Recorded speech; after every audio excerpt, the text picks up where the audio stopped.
First at noon, President Trump appears to be on the verge of a legislative win, passing his budget bill called the One Big Beautiful Bill Act. Erica Brown has more details from Capitol Hill.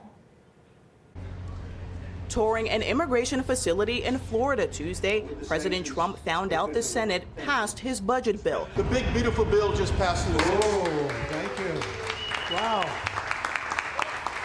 Thank you.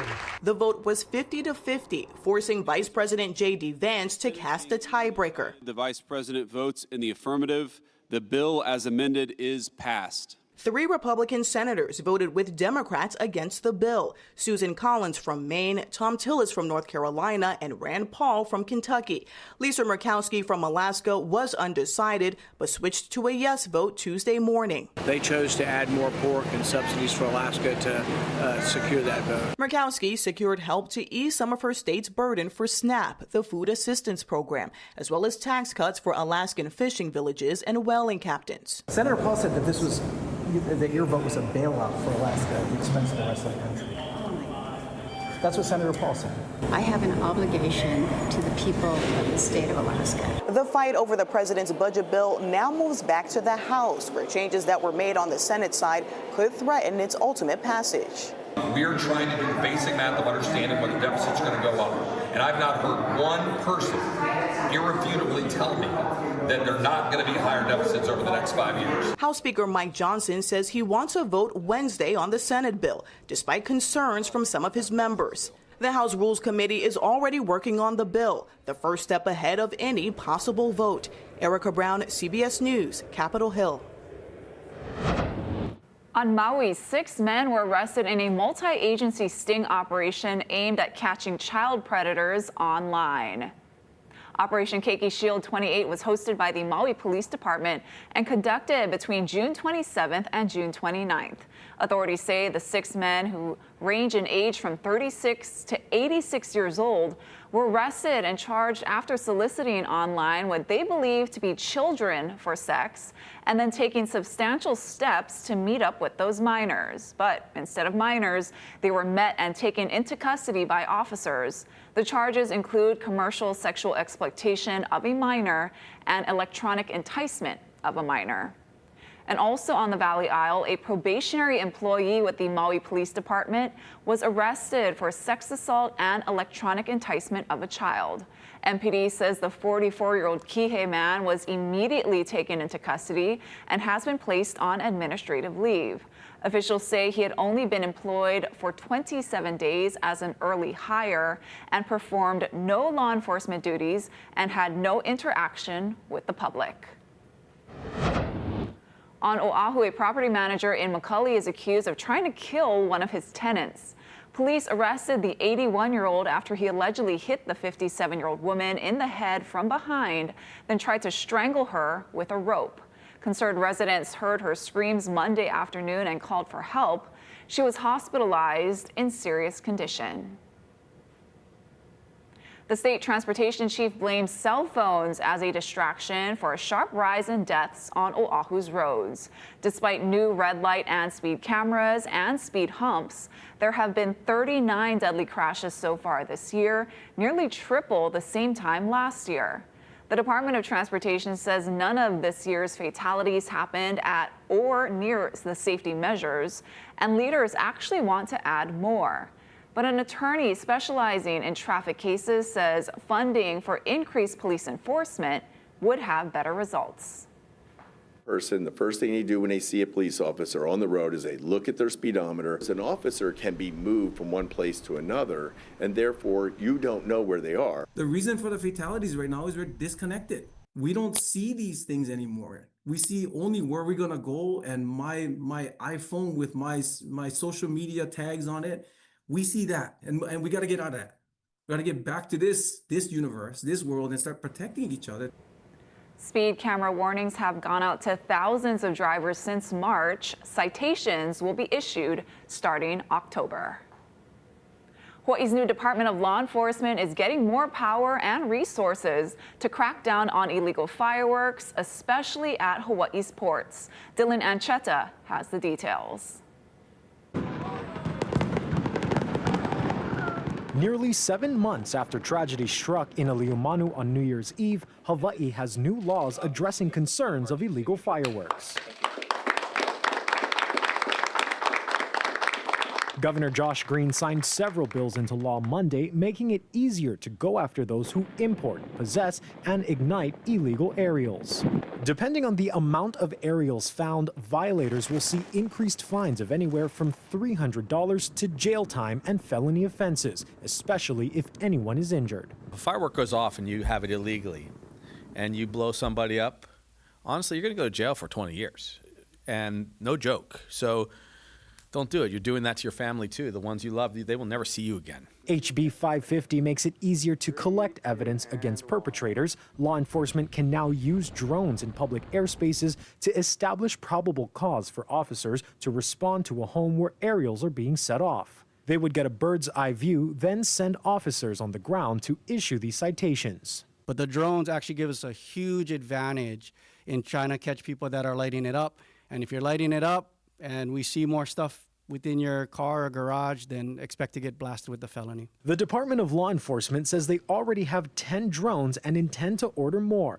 Another law signed by Governor Green appropriates funds for the department to carry out sting operations to seize illegal pyrotechnics. Searches and other detection methods will also be used at Hawaii's ports to catch shipments to the islands. This is your guys' last warning. So I'm telling you guys right now that I already have a list of names, and if you guys want to continue doing what you're doing, you're going to find out if you're on it or not. All of this is in response to the New Year's Eve tragedy that killed 6 people in Aliumanu, including a 3-year-old boy.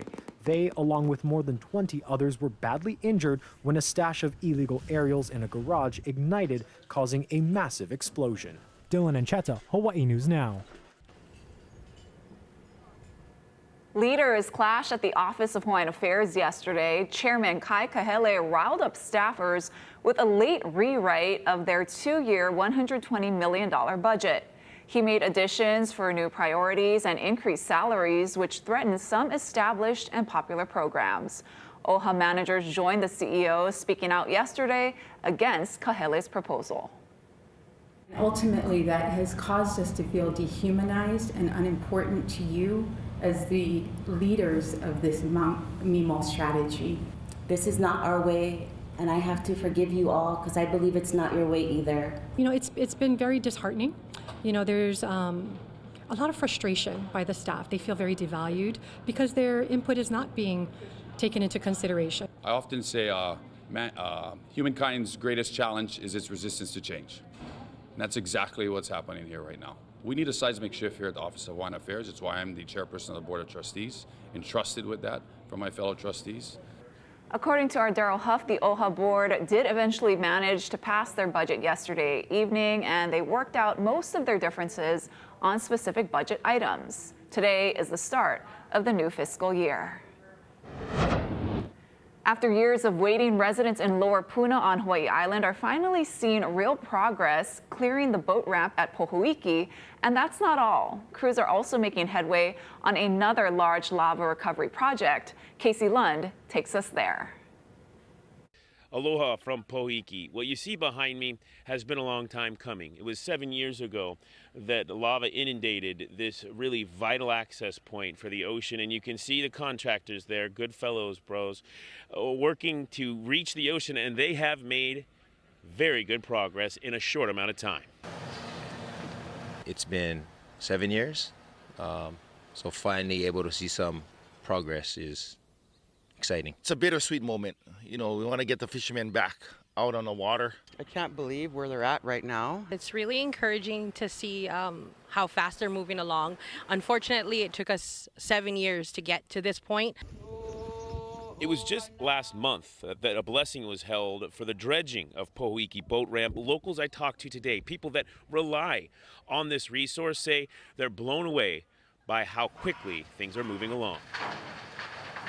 This is a pivotal moment in our recovery for our families to have our icebox back. And sorry, I'm a little shaky because this has really been a long journey. We've had to work with the state the last 6.5 years to get to this point. And We're finally getting there. It's been pretty difficult for a lot of the fishermen. Spoke to a lot of fishermen, and you know, fuel prices are going up, as you can tell, in the last 7 years. So they've been trying to get, you know, ends meet for a while. When you have to launch from Hilo, when your husband has to put in at Hilo, how does that kind of affect the bottom line? It's definitely a big amount that we have to take on. We had to repower the boats so that way we could go that extra 30, 40 miles one way. We also had to redo the boats so that the fuel tanks were now bigger just to be able to accommodate this inconvenience. But many also say that things aren't over just yet. They're worried about access moving forward. Being the fishermen have no schedule, it's according to the weather. We need to make sure that that gate is accessible to all fishermen for all hours of the day.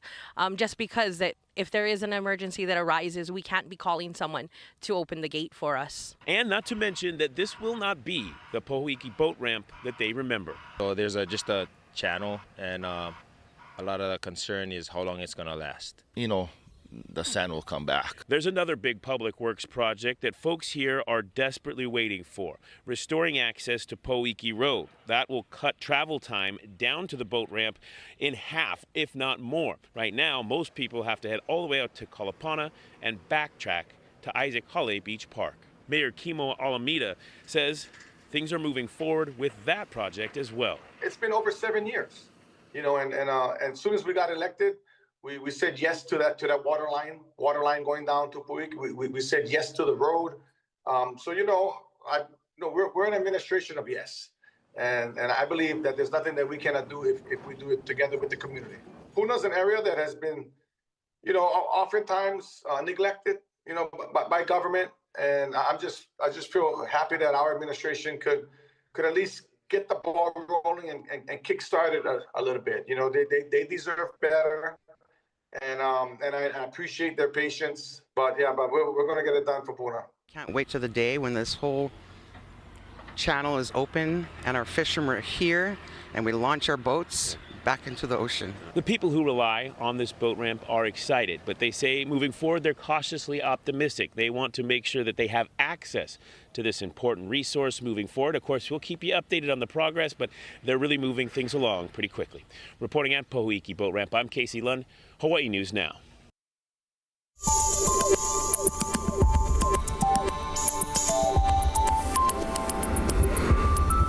Aloha on this Tuesday. We're still looking at some really nice, stable weather out there. There are some clouds upstream embedded with a few showers, and the light trade winds will persist today. So still going to be a little bit sticky out there, although the winds will come back a little, back to moderate speeds by the middle of the day. Now, we're going to see these winds pick up speed as the day progresses, but we're still talking about some pretty light winds. So there might be some fog and some haze in the air and elevated humidity levels as well. Thank you, Guy. People gathered today on the streets and highway to watch a procession honoring the 2 Idaho firefighters who were murdered in a weekend ambush. A motorcade of emergency vehicles accompanied vehicles carrying the bodies of Coeur d'Alene Fire Battalion Chiefs John Morrison and Frank Harwood on a more than 30-mile procession from the Spokane County Medical Examiner's Office to a funeral chapel in Coeur d'Alene. I wanted to make sure the families of these fallen firefighters know how much the community is mourning with them and feeling for their loss. And I felt it was important to show up in person and not just watch it on TV, because the firefighters show up for us in person. And when they get the call, they're here.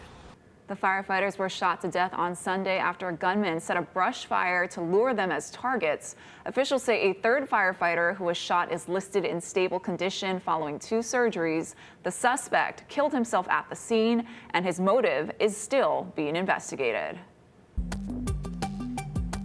Ahead on This Is Now, reaction from the families of the Idaho students who were murdered in their apartment back in 2022 after learning that the suspect, Brian Koberger, may plead guilty as part of a plea deal. Plus, it's July 1st, and there are some changes drivers need to know about. We're going to explain in 2 minutes.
families are reacting to the surprise plea deal for Brian Kohberger, the suspect in the stabbing deaths of 4 Idaho college students.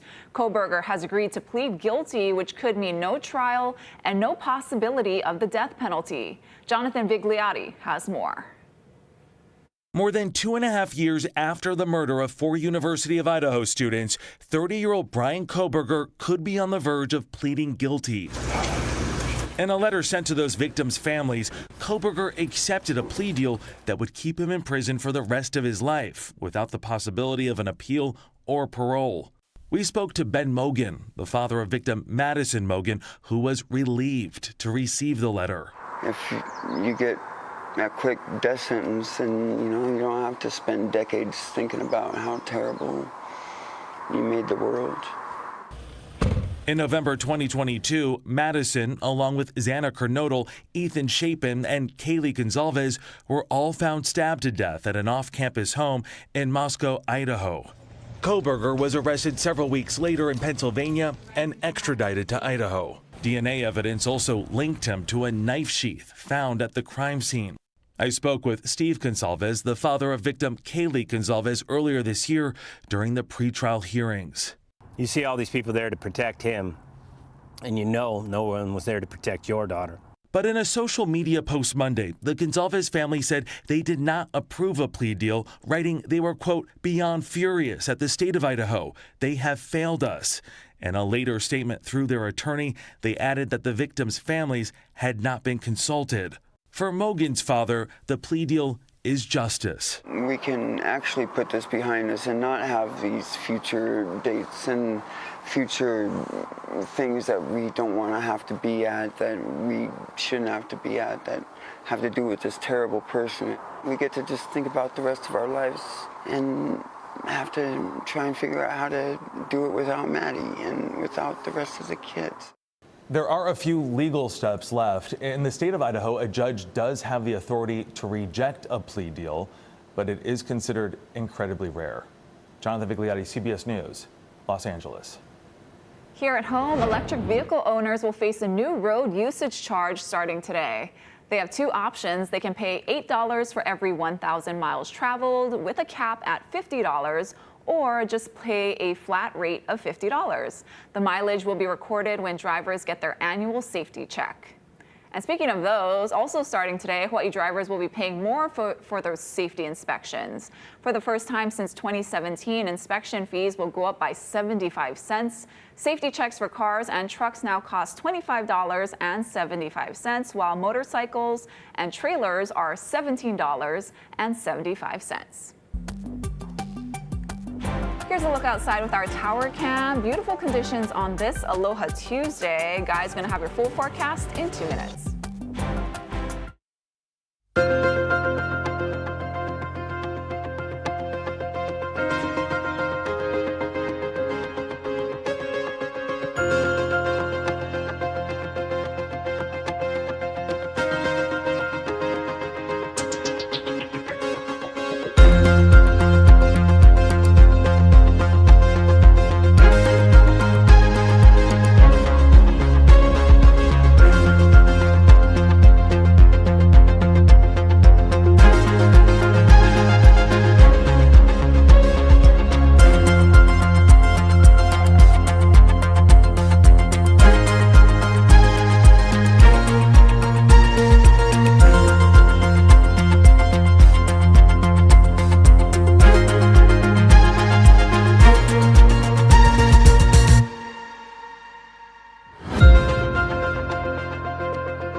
First Alert Weather with Guy Huggy.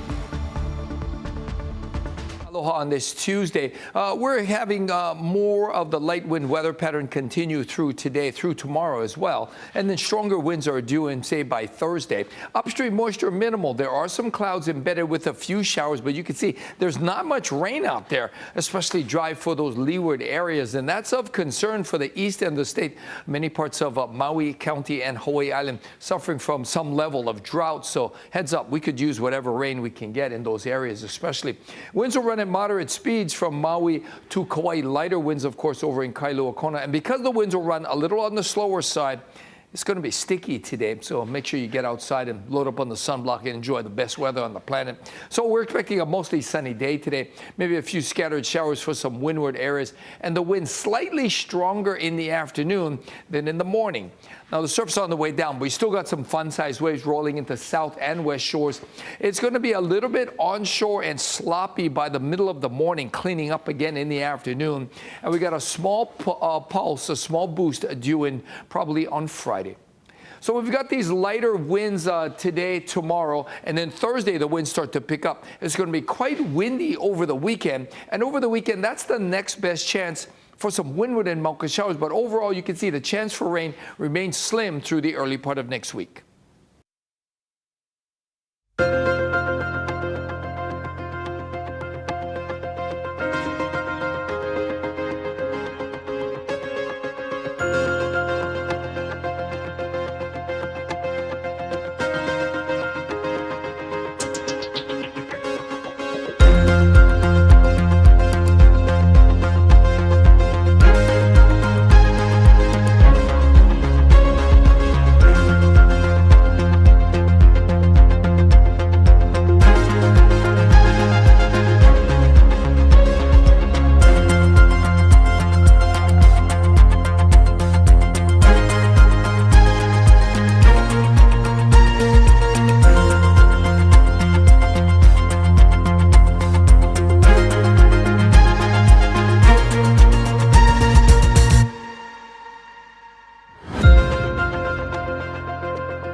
For kids or adults with sensory issues, even everyday tasks can be challenging. Omar Villafranca shows us how one Texas salon is going the extra mile to make pampering possible for everybody.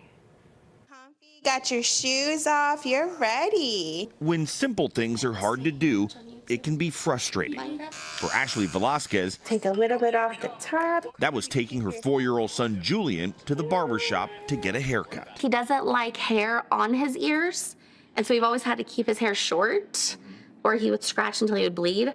Julian has a speech delay with sensory sensitivity issues.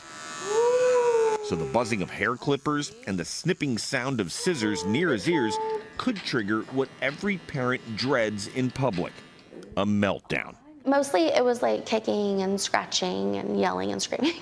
At Morgan's Salon in San Antonio, the haircuts are less stressful for Julian. The salon offers cuts, colors, and even cuticle work for special customers who need a little more time and TLC Sensory triggers like loud noises from blow dryers or bright lights can be adjusted. Even the vibrations from the clippers, which can scare some customers, are slowly introduced. I messed up your hair. There we go. Salon manager Katrina Venzer-Vargas says the customer's comfort level is as important as the haircut. If they want to cut their hair up there in the waiting area, if they want to walk around and we follow them while they get their haircut, we've even had them playing in the sink with the water while we do a haircut. The salon is the brainchild of retired businessman, philanthropist, and father Gordon Hartman. He draws his inspiration from his daughter, Morgan, who was born with cognitive and physical special needs. That's what we're all about here is inclusion. You can get a haircut here, I can get a haircut here, and so can anyone else, even with acute special needs. I know we're not going to have a behavior. I know that it's going to be a good day. For Julian, that means looking good. And for his mom, feeling good. Omar Villafranca, CBS News, San Antonio. And thank you for watching. This is Now. We leave you with one last look outside. More news first at 4 right here on KHNL. Aloha.